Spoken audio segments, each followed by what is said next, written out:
বিশিষ্ট ক্রীড়াবিদ ও অ্যাথলেটিক ইসমাইল সর্দারকে সমাজ সম্পদ পুরস্কারে ভূষিত করা হলো। এই পুরস্কার পেয়ে ইসমাইল সর্দার বলেন, আমার কাজের অগ্রগতি আরো বেড়ে গেল। সমাজের প্রতি আমরা যারা প্রতিষ্ঠিত ব্যক্তি, আমাদের একটা দায়বদ্ধতা থাকে।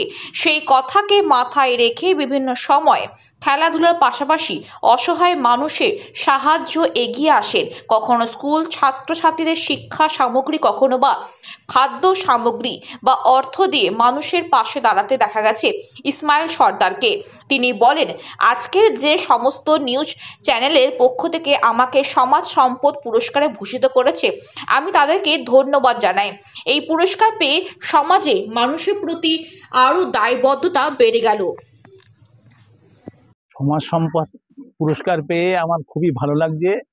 আগামী দিন এই পুরস্কার আমাকে অনেকটা কিন্তু উৎসাহিত করেছে। আগামী দিন সমাজের আরও এরকম ভালো কাজ আমি করতে চাই। মানুষের সঙ্গে ছোটোবেলার থেকে থাকি। আজকে এই সমাজ সম্পদ পুরস্কার পেয়ে আরও আমাকে অনেকটা মানে সমাজের বুকে কাজ করার প্রেরণা যোগাইছে। আমার নিঃসন্দেহে খুবই ভালো লাগছে আমার।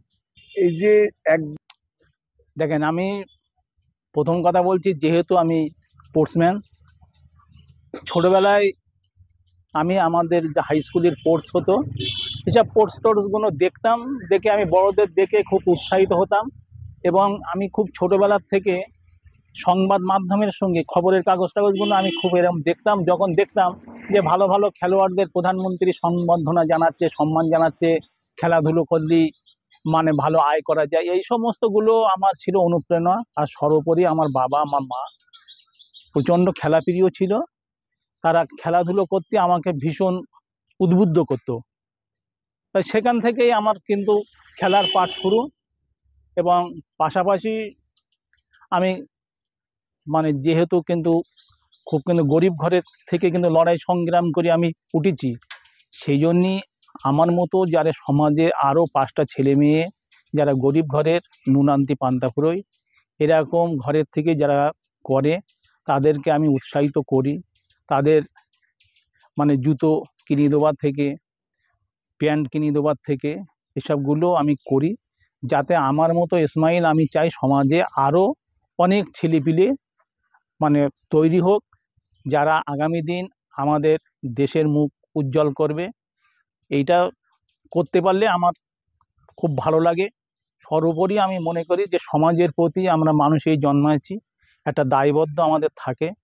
এই সমাজের যারা পিছিয়ে পড়া মানুষ, যারা অবহেলিত নিপীড়িত মানুষ, যাদের দেখার কেউ নেই, অনেকের দেখা যাচ্ছে বৃদ্ধ বয়সের ছেলে দেখে না, মেয়ে দেখে না, বৃদ্ধাশ্রমেই তাদের কিন্তু ঠিকানা।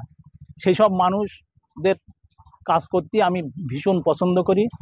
এবং সর্বোপরি আমি জানি যে জীবে প্রেম করে যে সে বিচে ঈশ্বর, এই মতাদর্শে আমি বিশ্বাসী।